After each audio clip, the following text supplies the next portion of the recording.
Wonderful. Hello, everyone. My name is Tracy Siska. I'm Executive Director of the Chicago Justice Project. With us today, very fortuitous timing, even though this was planned about 2 months ago, is Professor Barry Friedman from NYU School of Law. He's also the founding director of the Policing Project, which is one of the reasons we wanted to talk to him. And just recently, in the last few days, he was named a special advisor to New York Attorney General James investigation into the NYPD and general public's interactions involving generally around the protests. I wanted to speak to him specifically about an article he has written. He's written pretty prolifically about policing, but the big one that I wanted to talk to him about, and the focus for today, is his article or his research paper, Disaggregating the Police Function. I think should be the top of the agenda on everything we're talking about now, and as I've spent 25 years of my career working on back-end solutions in the police accountability system and trying to add transparency to that in Chicago. And unfortunately, we've seen time and again, it just isn't doing what we want it to do. So we're here to look at a new way and talk about front-end controls and front-end regulation, and maybe about this big question about maybe the police just are not the people we should have responding to every call that comes in. And maybe they're not qualified for it. Maybe they're not trained for it. Professor, thank you very much for appearing. I really appreciate it. My pleasure, Tracy. It's good to be with you today. So in the beginning of your book, you say policing is basically designed to project force and law. Can you explain that a little bit? Sure. That's my article, Disaggregating the Policing Function. I have a book too, which talks a lot about front-end accountability, which I gather we're going to talk about. So I'm not saying anything new or anything that folks don't understand, or I think the police themselves don't understand, which is that, whether it's a lot of noted sociologists and political scientists from the 1960s, 70s, and 80s, or if you look at the belt that a police officer wears, the training they get, they have two primary functions in society. One of them is to maintain order, keep the peace, it's often said in the statutes that authorize them, and the other is to enforce the law. And that's primarily what they're trained to do and primarily what they're equipped to do. Okay, one of the things I most loved about this is I think in this article you were able to tear away and get through a lot of the noise around policing and accountability and everything, and really get to some key questions. And one of them early on is whether or not we're actually getting and achieving public safety by having the police do everything they do, or everything they're assigned to do, and everything we leave, we force them to do. What is your take? Are we getting public safety for all this money we are spending, given everything we're asking these men and women to do on the streets? So, I think you have to be thoughtful about what we mean by public safety. I have another article where I'm talking about that topic. Very often when we talk about public safety, what we mean is what I call the protection function, which is that people don't want to be assaulted or deprived of their person and property. And we look to the police to do that. But one of the things I urge is that we think about public safety in a broader way, that we think about it more capaciously in terms of people who need food and people who need housing, people who need basic medical care. And all of those are important elements of public safety. But even if you focus just on the things to which the police are called, and you look at outcomes, what you find is that you get two difficult kind of outcomes. One kind of outcome, which we hear a lot about, is the number of arrests or stops, frisks, searches, and whatnot, concerns about racial disparity. Those are serious problems that many people have focused on. But the other thing that I try to get people to focus on in the piece is that police get called to a lot of situations that at best, they can stabilize them, but they can't address them. And that the police would be the first people to say this themselves. I quote a lot of police in the piece that are saying, we're being asked to solve all of society's social problems, and that's not our job. It's not what we're equipped to do. It's not what we're trained to do. But those things are elements of public safety. So whether it's helping people that have substance abuse problems, or people that are suffering from mental difficulties, or people that are without shelter, whether it's people that are having incidents of domestic arguments that could turn into domestic violence. On all of these fronts, these are real problems. There are things that society needs to deal with. But people in charge, politicians, have often ducked those problems and gone with what I call a one-size-fits-all solution, which is call the cops. And it can come as little surprise to anyone, including the cops, that we don't get optimal solutions. Yeah, it is. It has been a big, on the accountability side over the last 25 years, I've always kind of had one foot in, we were setting the cops up for failure a lot of the times, in that they're showing up, even if that we just take, and we'll talk a little more in depth about it, but to bring up an example, like you said, a domestic argument that has not resorted to violence yet, but a neighbor hears it and they call the police. The only possible response that the police can try to stabilize it, and that might be something good that comes out of it. But besides that, if there is some need in that family, in that relationship that's going on, whether it's housing or income-based or food-based or whatever, they're not providing a long-term solution. And they're not even providing an avenue to a long-term solution. So I've always been, as part of the accountability, trying to tell people that we're setting the cops up for failure a lot of times. So that's obviously something else I liked out of the article. But let's talk a little bit about the training. It seems like they're being forced to handle so many things, but yet their training doesn't seem, one, is their training adequate to do it? Is it long enough? Does it cover the breadth of issues that they're meant to cover? I've had friends on the Chicago Police Department, and I remember one telling me, it's about 15 years ago, about how one of the things that he really got out of the training is how you needed to you needed to cover your partner's back, and you needed to stick up for people. That was the one thing he got it.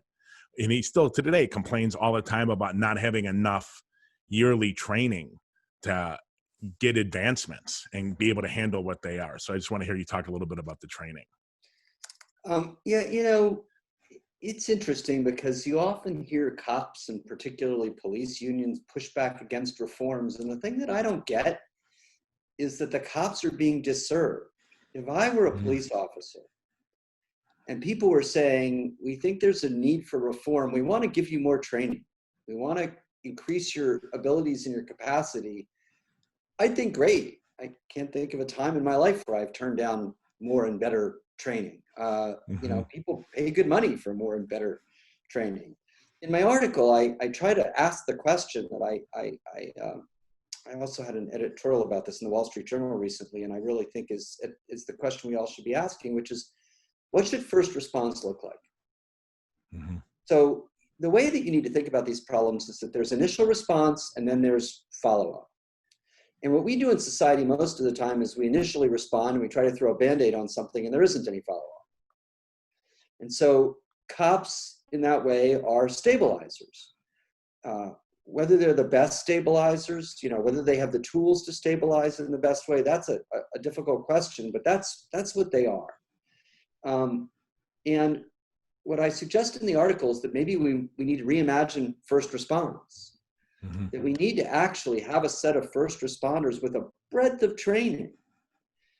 Certainly force and law, we can talk about those, but what about mediation skills and social services and social work training and basic EMT training? In my role as special advisor to the AG in New York, I'm hearing a lot about protesters that were injured, and the question is whether police officers, even if they have to use force, if they have the training to then render aid.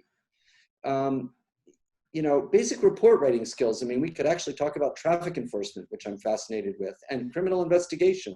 There's just this range of training that you might want first responders to have, one of which is triage. So I use an analogy of emergency room doctors or paramedical professionals whose job it is to stabilize the situation.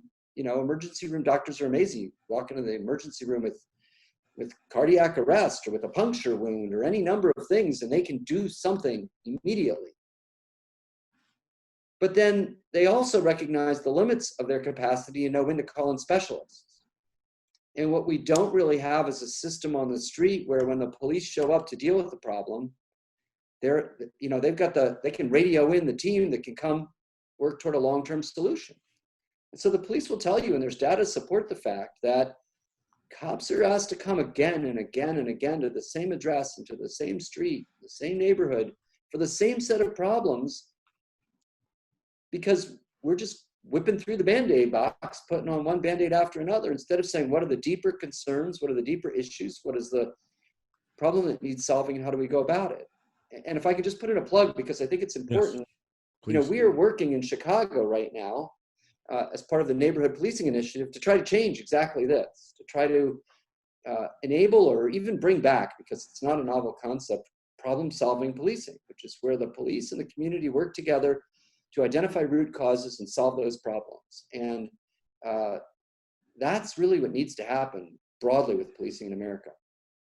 Yeah, there's always been, and Chicago is a great example, where we've, over the last several decades at least, and definitely under Rahm Emanuel's last administration, they just kept sucking resources out of any response. We closed mental health clinics throughout the city.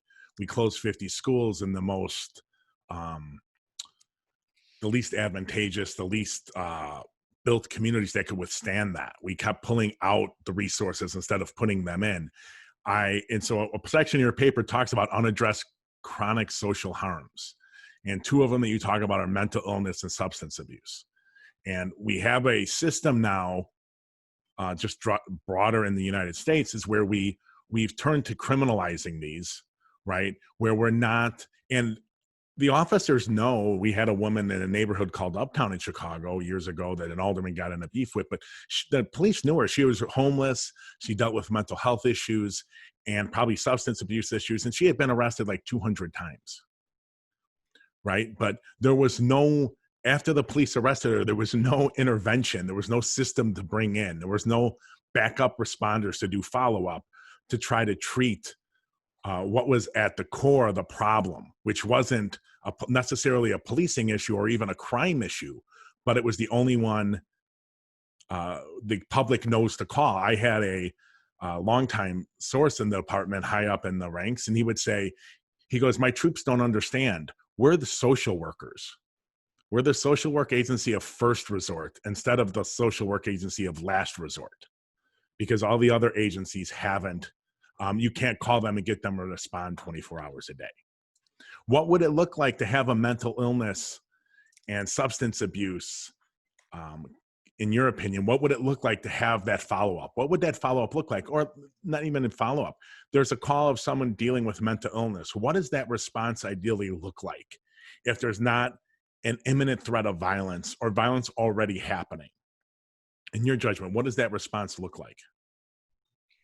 So, I'm going to answer your question, and it's not a simple answer, but I just want to underscore something that you're saying, because again, I keep saying, cops don't disagree. And there's a reason that I'm stressing that, because we are living in a moment that feels like cops versus everyone else. And people on both sides are incredibly upset and incredibly frustrated. And I understand that. And I have some sympathy for both sides of the story. At the Policing Project, we work really hard to try to bring people together and find common ground and move forward. And I think even in this incredibly fraught moment, there's the opportunity to do exactly that, and exactly on the topics we're discussing. So the International Association of Chiefs of Police, which is a relatively conservative policing agency, put out a statement about defunding that I thought was, somewhat defensive. But in the middle of it, they said, we defunded mental health services. And that's how it all fell into the lap of the police. And that is a fact. I remember our doing that starting in the 1980s during the Reagan administration. And we have defunded homeless services, and we have defunded substance abuse services. And we as a society opt always to defund things that people need and opt instead for relying on the police. Now, I don't think, by the way, and I'm not an expert, but I don't think there's a one-to-one correspondence between the money we take away from programs and the money we give to the police. I actually think we just cut budgets. But the but the difficulty here is that we just cannot keep thinking that we can respond to very complicated public health problems with force and with law. They are public health problems. They are complicated public health problems.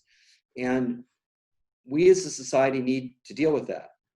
Now, I'll also say, and it's, terribly troubling, the very moment where I think people are getting this, we're in the middle of a pandemic, and municipal budgets are devastated.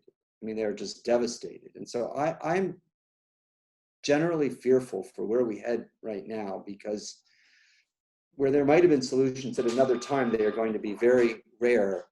And I just think we need to think seriously about how we're going to tackle these problems.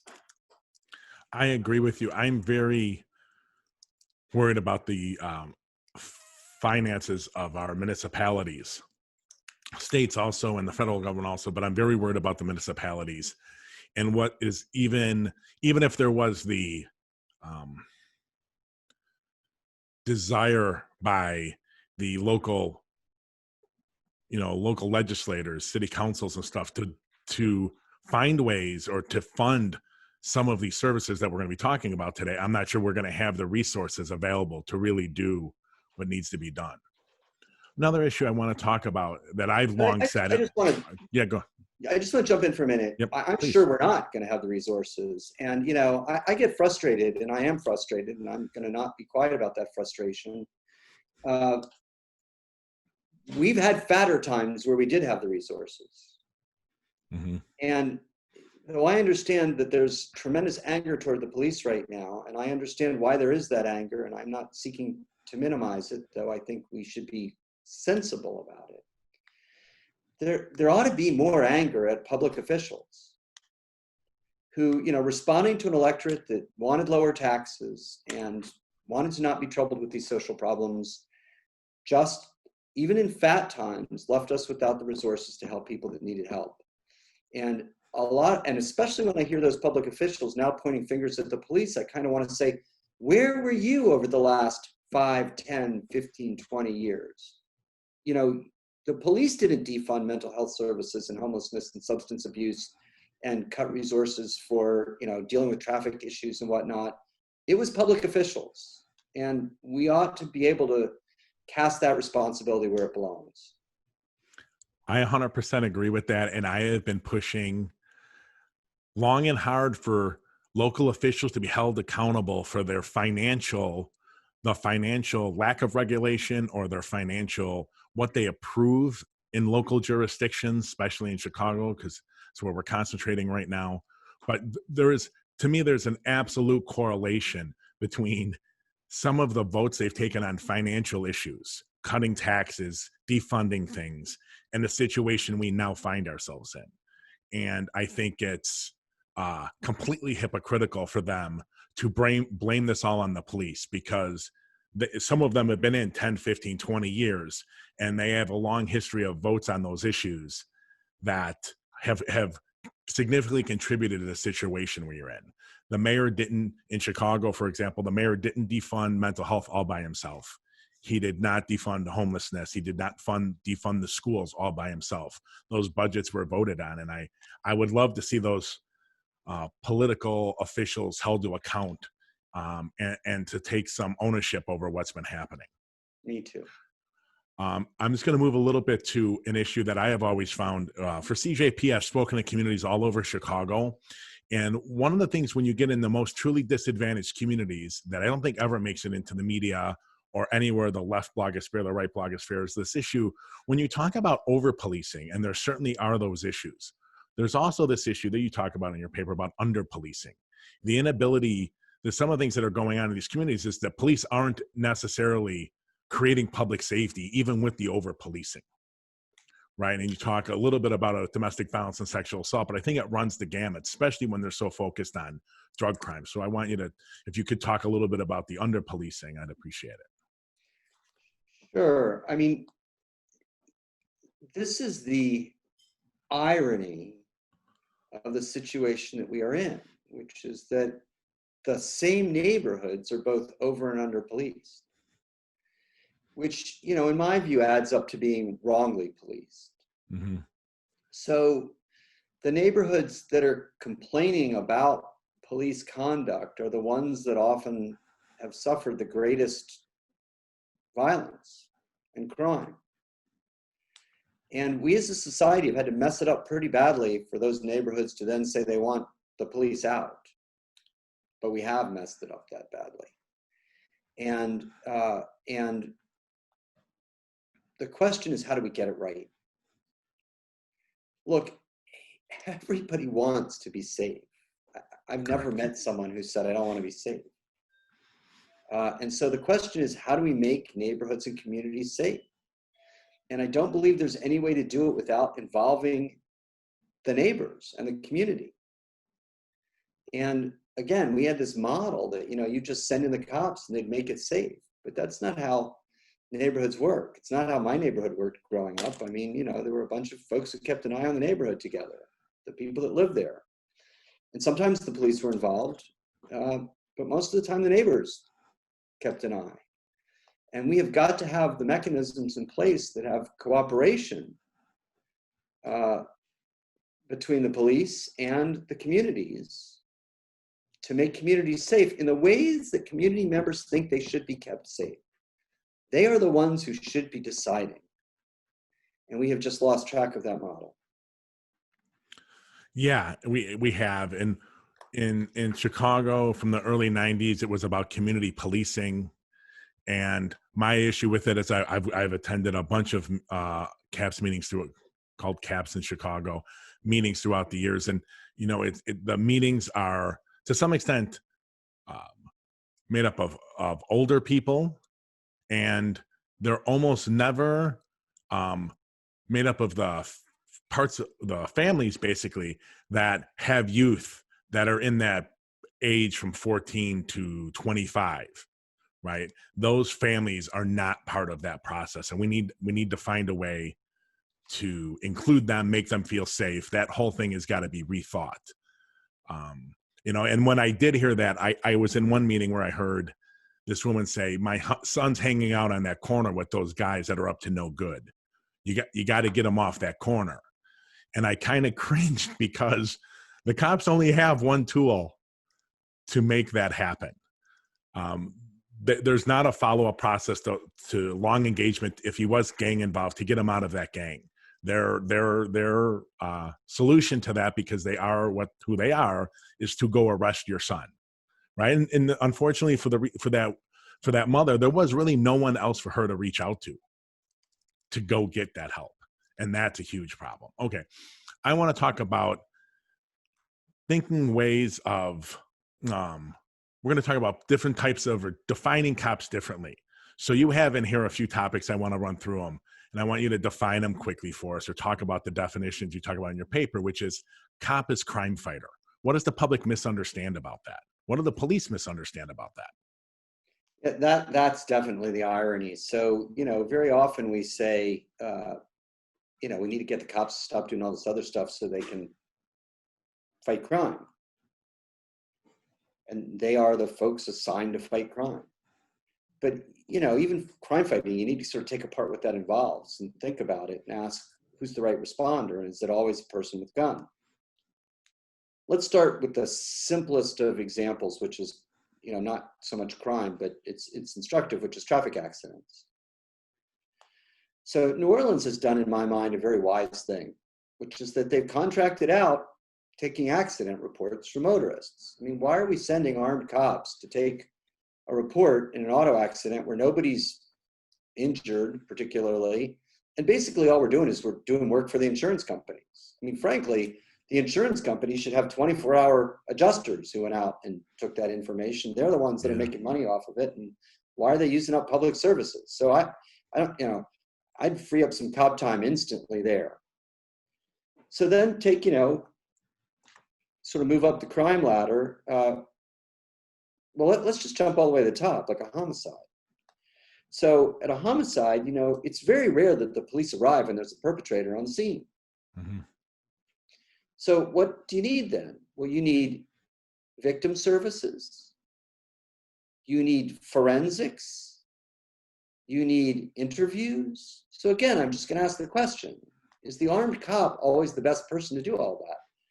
Forensics has gotten to be extremely complicated. It's science. And we've gotten a lot better at a lot of that. We've learned that a lot of people were convicted on the basis of junk science, which is why you see so many conviction reversals and even prosecutors' offices that have conviction integrity units. It's because of a concern that we have not, science has not kept up with criminal forensics. So that's not going to be an armed cop in most instances. That's a forensics team that either is within the police department or working with a medical examiner or some other entity that are trained scientists, and they've been trained in preserving evidence. Victim services. It's not obvious that when there are emotionally traumatized people, that armed officers are the right answer for that, as opposed to social workers. And it's not even obvious that in terms of taking witness statements, we don't go out of our way to train cops very well about doing that kind of investigating. You just kind of learn on the job. And so, yet again, there's just reason to question the way we've constructed policing agencies and whether we're adapting them in the best way to the work that needs to be done. Now, I do want to make one other point, if you'll just allow me, which is, please. if I was a cop listening to this, I'd go, okay, what's my job? Well, we shouldn't be naive about the other side of the equation, which is the necessity to have force present at times. So I know a lot of folks want to abolish the police, and I understand why they talk about that. But bad things do happen in society. And they are problems that get resolved, unfortunately, with force or its presence. So let's take some clear examples and then work to some tougher ones. The nightclub shooting in Orlando. Mm-hmm. Active shooter situations in schools. They're terrifying. I have school-age kids. A lot of people do, and they're all. And we could talk about guns at some point. That's not my specialty, but I certainly understand the issues. But those things happen, and you need a response. And if your agenda is to abolish or defund the police, one of the questions you need to be able to answer is how you're going to respond. Mm-hmm. But now let's just take a more common example, far more common, because I do think sometimes we drive the rhetoric with uncommon examples, though active shooter problems are all too real here in the United States. But take a domestic argument. So dispatch of police officers often is for either a domestic violence incident or a domestic argument. The difference being that violence has broken out in the former and not the latter. And think about a domestic argument. And think about particularly an address where the police have been called several times for domestic arguments. So everybody knows there's a problem at that household of some sort, whatever's driving it. And my guess is that if the cops have come again and again, they're not solving the problem. That's the broader point here. And so we ought to think about who has a shot at solving the problem, mediation and social work and figuring out what's going on in that household. But at the same time, domestic arguments often turn volatile very quickly. Mm-hmm. A lot of people get injured or killed in those situations. So we want to prevent that. And the only prevention may be force. And so the question is, what do we do about that problem? And again, if you want to abolish or defund the police, you need to answer that question. There may be answers. I'm not saying that there aren't, but I think the questions have to be asked. But I think what we need to do is think about the role that the police play as a background role rather than a foreground role. In a lot of the incidents, the problem with the police is that they're the only ones that get dispatched. They're right there in the foreground. And the question isn't for a lot of these incidents whether, even if you think force needs to be deployed, it ought to be in the background. There if needed, but not as the problem solver. Sometimes it needs to be way in the background. So for people that are mentally troubled, very often a show of force is actually an aggravating incident. Mm-hmm. In other situations, the presence of force may be, calming is the wrong word, but a stabilizing influence. So I would like to imagine a world in which we didn't need force, but I'm not sure I live in that world. But that doesn't mean that we don't deployed in unthinking ways, because we definitely do. Yeah, I am for rethinking, when this, especially when you're in the reform movement at all, you have this issue now with definitions about what does defund the police mean, and whether it's an abolitionist perspective or whether it's something else. I think it would be I think it's a welcomed exercise to have cities, local jurisdictions rethinking the definition of public safety and whether the police department as situated currently fits that definition and what else can be done. I hope. And whether that is standing up a new organization that includes other first responders and eliminating the police department as it sits now, there could be an argument for that. But I think all of this, when you hear a lot of this rhetoric, it does not have the second step, which is what are you going to do about violence that is occurring every day? The media doesn't cover domestic violence well. It doesn't cover sexual assault well. We've done research on it in Chicago, and the Tribune Sun-Times a year ago. We're about to publish in a couple of months a review of 3 years of all the media coverage in Chicago on those issues.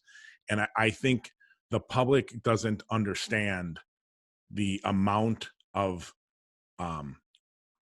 violence and near violence that occurs in homes pretty routinely in our cities, and the fact that police are constantly responding to those things. And they're can be incredibly dangerous for police officers too. You would think unions and officers would welcome some sort of effort to stand up other entities that could find solutions there. I know I've talked to police for 25 years also in Chicago, and their constant frustration about going back to the same places all the time, and risking their lives to do it, even though they know they're only going to bring, in most cases, maybe if they arrest someone, a couple of days of safety. Unless the person actually follows through and someone goes to jail. But that's not necessarily helping the family, necessarily, if there's a better solution to be found where we could keep that person on the street and keep the family intact or separated and going through their lives without us having to pay to incarcerate them. I want to turn really quickly to training. You had in your study, in the research paper, a breakdown of what the training was by topic in the Nashville Academy. I think it was in 2017. And it was interesting. 65% of their training was on force and law. Yet so much of what they do every day doesn't necessarily require either one. And there's some information going on around online just about how in other countries in Europe, how much longer some of the training is compared to how we train people in Chicago. I think I might be wrong, but it's my instinct to think the academy in Chicago is 180 days. I might be wrong on that, but I think that's pretty close to what it is. And I've seen like in Norway and other countries around there, it might be a year or 2 or 3. How do you think how could we change policing in America if academies were a year or 2 years? So, 2 answers to that. And again, cops or people who want to be cops should welcome this. It'd be great to have more training. Now, I know that it's true in Europe that the training is much longer. I don't know that it's substantially different, and so I'm curious about that. Is it just more attention to force and law, but doing it in a different way? And I'd like to learn more myself. I do know because at the Policing Project, we obtained training materials from a number of departments, which we need to get organized in some fashion and show the world. But it's not no news to anybody who lives in the world in this space, which is, most of the training is about the use of force in law enforcement. And again, that shouldn't be a surprise. And it's not necessarily a bad thing. Often people will say, well, there's always this X number of hours devoted to how to use a pistol and not enough to de-escalation. Well, I agree on the de-escalation front 100%, but it's not like I want to cheat training on the use of firearms either. We may need more of it so that they get deployed in ways that people don't get shot, or the people, if shot, don't get killed. I mean, we want to stop the violence. Everybody wants to stop the violence. But in my reimagined world, we're training people to just be a whole new kind of first responder. They'd look different, they'd be outfitted differently, they would have a different reward system for sure. They would be rewarded for successfully and optimally solving social problems to which they're called. They would be rewarded for not having to use law enforcement resources. The criminal justice system is insanely expensive. You know, people who want to just get tough with criminal justice all the time do not understand the cost of prison beds and the entire criminal justice machinery. It often blows me away when I look at those numbers. And we could be doing a lot more with that money. And again, I'm not the kind of person that doesn't believe we don't need a criminal justice system, though I do think the word justice in it is often inaccurate for what we get. But there will be a need, unfortunately, in society to constrain some folks and to have some criminal sanctions. But we're just off the charts as a country about how much of that we do, and we do a lot of it for not very serious things. And there's some of it, even if it is serious, where we could use other mechanisms like restorative justice, or where we could have avoided the problems with better training on the front end. And so it all needs rethinking in a serious way. And the question is whether we as a society have the courage to actually do that hard work. Yeah, I think it is not, I agree with you on 100%, but I most strongly agree with the cost issue. I know the Chicago Council of Lawyers, or the Appleseed Project in Chicago, did research, and they talked to people at the clerk of the court's office. And they said it costs them $2,600 to open a court file for every criminal case that went into the courts. And it's like, wow. I mean, you're talking hundreds of thousands, a couple 100,000 arrests, I think, in Cook County, or misdemeanor cases. I'm saying misdemeanor cases. That is massive amounts of money that for some reason society we're able to ignore, because I think we're driven by politics and the media to think any alternative is just going to make us less safe, regardless of whether that actually helps us or not. It's always been a problem I've had trying to get people to listen and to understand what the actual costs of all this involved are. You know, they don't want to look at that. I don't think, if you look at the average person in Illinois would have any idea that I think we spend around approximately $29,000 per year to incarcerate someone. Magnificent amount, especially when there might be alternatives, especially for the drug people that have substance abuse issues. It might be much easier and much less expensive and much more successful just to give them treatment on the long run. That is not, that's being too soft though. So as we talk about disaggregating the functions, I wanted you had a couple categories I want to talk about before we finish up here. The mediator cop, is that a thing? Are they well enough trained at it? Because I know we talk about it and we want to think with all this new de-escalation that's coming in that we're really there's going to be a real big impact on that, on the street. What are your thoughts on that? So, you know, I just finally came to realize from going on ride-alongs with police that so much of that job is just keeping the peace. When you look at statutes, you know, that authorize policing agencies, they're often instructed to, you know, maintain order and keep the peace. And people call the cops for all kinds of things where trouble's breaking out. And I've just seen amazing cops at resolving those situations, you know, where they just manage to talk people down and figure out a solution. Everybody goes back to their world, and I admire them. And, you know, one of the problems I have though is that every time I'm at a policing agency and somebody asks, you know, and I ask to go on a ride along, or they ask me to go on a ride along, I'm invariably, you know, walked into the precinct and somebody says, here's officer A and B, they're the best we have. And I go out with A and B and they're awesome. And I often think, you know, I kind of like to just draw names out of a hat actually and go out with officers, you know, P and Q, who might not be quite as awesome. because I'm well aware from my work that bad things happen, that not all these things get mediated well, that people end up getting arrested.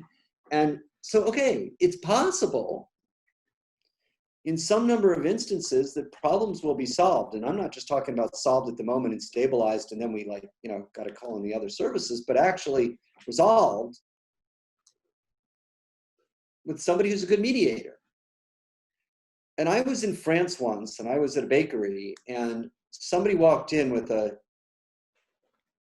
pair of black trousers and a red shirt, and on the shirt it said in French, not that my French is very good, mediation agent.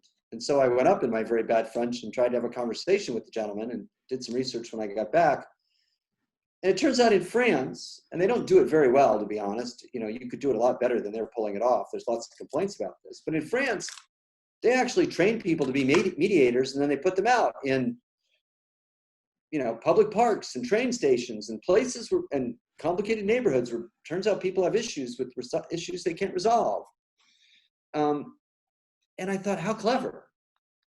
And in our examination, cops get very little mediation training. But we know a lot about mediation. There's a lot of people who are experts in it. It involves a certain amount of emotional intelligence, a certain amount of being able to relate to the people that you're mediating, that your goal is to avoid, some difficulty by doing that mediation. And so it's a big part of the job. And I'm going to guess most cops would just say, amen. It is a huge part of my job, just trying to talk to people to solve problems. And, they probably could use some more training, a lot more perhaps on that front.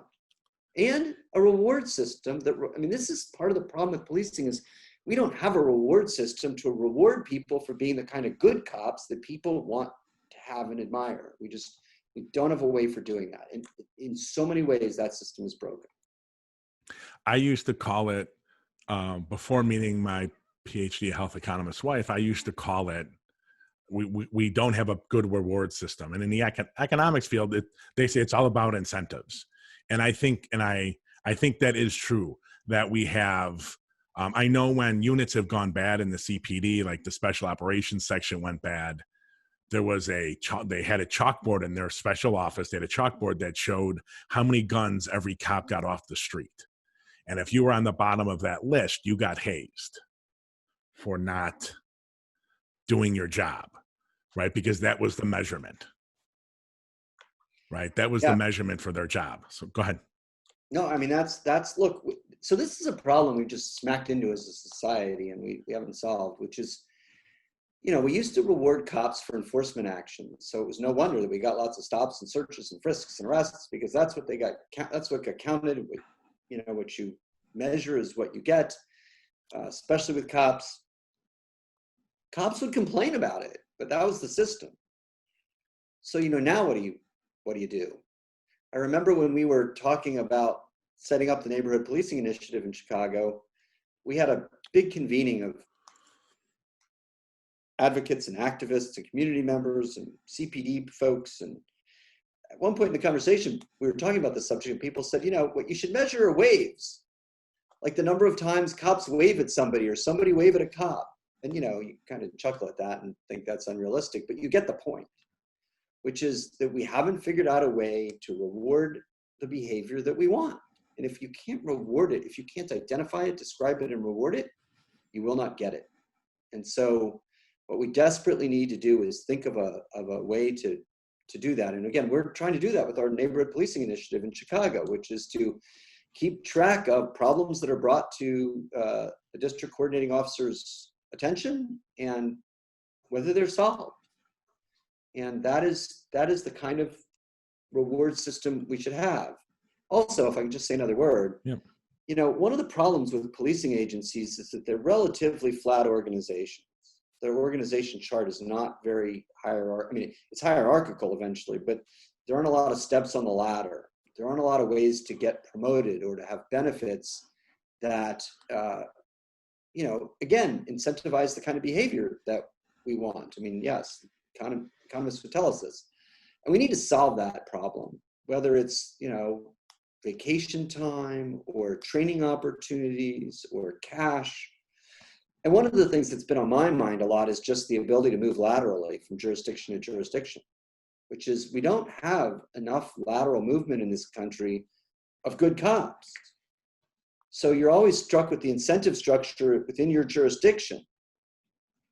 Instead of thinking, you know, I don't know if I love the culture here, but I think there's a better policing culture in another place. And I'd like to maybe go be a commander there. Someday be a deputy chief there. We don't have a market, you know, we have a market in chiefs. They're like NBA players. We recruit them in from the outside. But pretty much below the chief, we don't do that. And I think that's just a huge mistake. It's interesting. We had Chicago had a shooting recently on the subway platform, Red Line subway in Chicago. And the cops were on the train because there was an uptick in crime and violence on the CTA, the transit system there.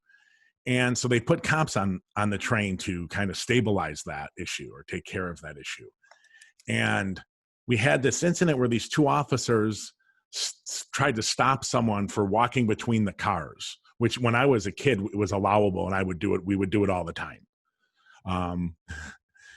They stopped him and he didn't want to give him his ID. It turns out, I think he had a little bit of drugs on him, and it de-evolved into a shooting where they shot him on the platform, and then he got away from them, was going up the escalator, and they shot up the escalator at him and shot him in the back. And I got a text right away after that happened from some police officers, and they all said, this is all about generating activity. This is a horrible shooting, but also is about generating activity. And in the police department, I read a deposition years ago, they got something called the Humper Activity. It's an internal term, obviously. But what have you done? What's the activity you've been able to generate? Right? And that's how they would be able to get on special units, TAC teams, and other units. It's by your Humper Activity. And that Humper Activity, them needing to go back and showing that they not only, it wasn't good enough to show that they deterred crime by being there. They had to show some paperwork for having generating some paperwork on their time. And that led to a shooting. And I have always been of the thought that because police have guns, there's always the possibility every interaction is going to end up with a shooting, depending on the response. So we need to limit some of those actions, thus reducing the number of possible incidents that can result in a shooting. And to me, this is a perfect example. So I think it gets a lot to this idea around rewarding. We weren't rewarding them for keeping the crime numbers down. That wasn't good enough, right? And making the public feel safe on the train. So if you got comments. Yeah, well, so first of all, I think rewarding based on crime numbers is, the police take too much credit when the crime numbers go down and don't want the responsibility when the crime numbers go up. And the fact of the matter is there's a certain amount they can do and there's a lot they can't. There are a lot of other societal factors that come into play there. But, you know, there's a long history that leads to this sort of Humper phenomenon that you're describing, which is just that, you know, back in the day when we first had police, there was no way to keep track of them. Theodore Roosevelt, who obviously later was president, but at one point was the commissioner of the New York Police Department, talks with horror about going out to see what the cops were doing and finding them, you know, sleeping on corners, drunk in bars. So then we invented call boxes where you could walk around and take your key and, you know, go in there and crank it so that everybody knew that you'd been on patrol. Then eventually we got radio patrol, but there's always been this anxiety about, you know, are cops doing the thing they need to be doing? And so we measure activity. And I don't know that there's an easy answer to this. If I had it, I'd be telling you, but it is a serious problem that we have, which is how do we incentivize the behavior from police officers that is what we want from folks out on the street. Okay, to wrap this up, I have one last question. If you were going to recommend, and I'm sure you've been asked to do this already, but if you were to recommend to a big city department, the top 10 or 15 largest police departments in the country, what are the top 3 things you think the steps they should take immediately I've been asked a lot by journalists, and not just basic reforms, but reforms that are going to put us in a place where 20 years from now, there's a good chance we're not going to be in the situation we're in now. You know, I've done a lot of back end police accountability in Chicago, and I'm sad to say, and it hurts for me to say it, but I was really hoping we wouldn't be in this situation in Chicago, and we found ourselves again, and the back end stuff didn't work, obviously. So if you were gonna, you've been in this a long time, you're an expert in it. If you're gonna say top 2 or 3 things, what would those suggestions be? Well, the first, which we've talked about not at all, is the idea we have at the Policing Project about front-end accountability. Yes. So you, like everybody else that ever talks to me about back-end accountability, is disappointed. And yet the public always demands it. So, back-end accountability is something goes wrong and you want to hold somebody responsible. Let's have a criminal prosecution of a cop. Let's have a civil rights action. Let's have a civilian review board. Let's have a federal investigation. Let's have a state investigation. Let's have a monitor. Let's have body cameras. We add one layer after another of review at the back end, and nobody is ever happy. Why would that be? Well, the back end never is going to work unless you have a good front end. And in the rest of society, in all of the rest of society, we put in place rules and procedures and policies. And those rules and procedures and policies are public and transparent, and people have a voice in what they look like. And only when you have the front end clear do you have any chance of a back end working. But the miracle is, if you have a clear front end, you don't have so many things go wrong either. And I know that the police oppose a lot of quote unquote reforms. They don't want legislatures to do anything. They oppose them all the time. And I understand why. I mean, I don't like being told what to do, and you don't like being told what to do, and nobody likes being told what to do. But sometimes being told what to do is structure that helps life go more smoothly. I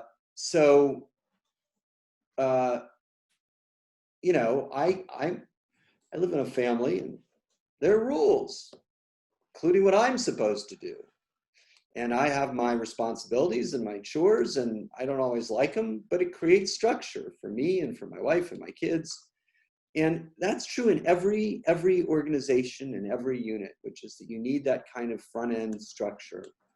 And the police fight it tooth and nail, and yet if we could wave a magic wand and do it, I think that everything would be fine. So I wish we could do that. And the Policing Project, along with another of other centers where we have academics who actually work with policing agencies and with communities, have released a bunch of reforms that ought to just be done.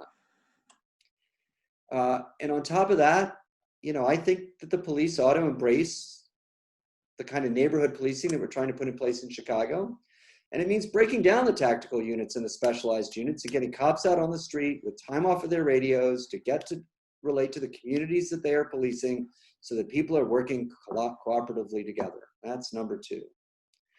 And then I think number 3 is to just dream, to have some vision. People say all the time, the only thing that cops hate worse than things the way they are is things changing. But things can't get better than the way they are if we don't change them. And to do that, I wish that the police and the police unions and the police officials would just say, this is crappy for us too. And we're going to stop being defensive about it. We're all going to get together and figure out how we can create a better society. And I believe there is a better one for everybody involved. The economist term for that is a Pareto improvement, where nobody is hurt and everybody finds an improved situation. And I believe it exists. And it saddens me that there are all these obstacles, often political obstacles, to getting to that better world. Professor Barry Friedman, thank you so much for appearing. I know you got to get back to a hearing. I really appreciate it. For our audience, we'll be back next week with Sharon Fairley, former head of the Independent Police Review Authority and the Citizen Office of Police Accountability, talking about what she thinks needs to be done on state law on the very front end to make sure to help us not be back here next week or next 20 years from now. Thank you very much, Professor. I really appreciate it.